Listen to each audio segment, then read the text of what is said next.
Hello, I'm Lord Jimsicle, and you're watching You Have Issues, a program all about comics. Welcome back to Superman Month, where we take a look at some of the things that make Superman awesome.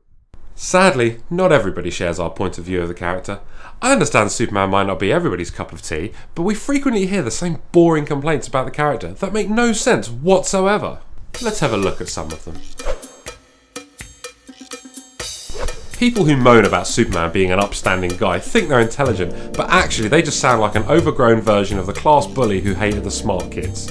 Superman's idealism is one of the strongest facets of the character. He's a shining example to other superheroes and just people in general. He is of course every bit the hero as somebody like Spider-Man or Batman. He just does so in a very inspiring manner. Some often go as far as saying that Superman is outdated or irrelevant in modern times, but I think they couldn't be more wrong.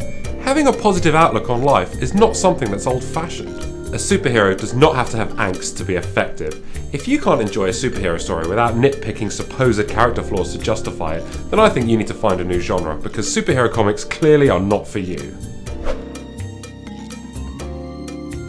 Of course he's not. He's not supposed to be realistic. What superhero is realistic? And if you say Batman, I've only got one thing to say to that. Batman is a billionaire who squanders his parents' fortune by dressing up like a bat and beating the shit out of the mentally ill. That is not realistic. You don't have to relate to a character in order to enjoy a story. But even if you absolutely must, why would the fact that he's an alien stop you from relating to him? I mean, by that same logic, you can't relate to people like Robocop, Cyborg or Red Tornado because you're not a f***ing toaster. Okay, you might still insist that you can't relate to him. But how about this? Yes, Superman is an alien from another planet, but he was also raised on Earth as a human with strong moral values. The sudden discovery of his powers and his heritage didn't make him distance himself further from humanity. In fact, it did quite the opposite. He is still a guy that clocks in every morning at work, receives a payslip at the end of the month, and buys groceries, just like any other superhero with a civilian identity. The only twist, however, is that he uses his job to get close to the action. In Nightwing issue 30, Superman visited Dick Grayson in Bloodhaven. At the end of the issue, Nightwing said that Batman is often suspicious of Superman, saying that his loyalties will forever be in question because he's from another planet. But Grayson goes on to disagree by saying that Superman is more human than most people, and we would all do well to follow his example. If that's not relatable, then quite frankly, I don't know what is.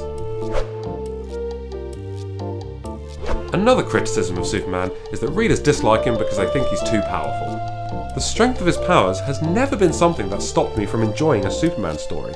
In fact, it baffles me to this day why people can't overcome this absurd obstacle and just accept the fact that he's a powerful character.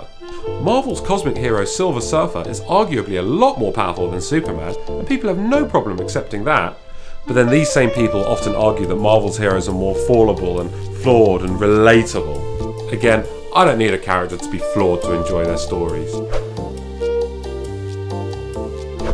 Three things to say to that. Firstly, he doesn't anymore, not that that's really a good thing. Secondly, so does your precious Batman. Thirdly, the undies break up the suit nicely, otherwise it's just too much blue. And those are the most common complaints about Superman. Thank you very much for watching this episode. Stay tuned for some more Superman Month.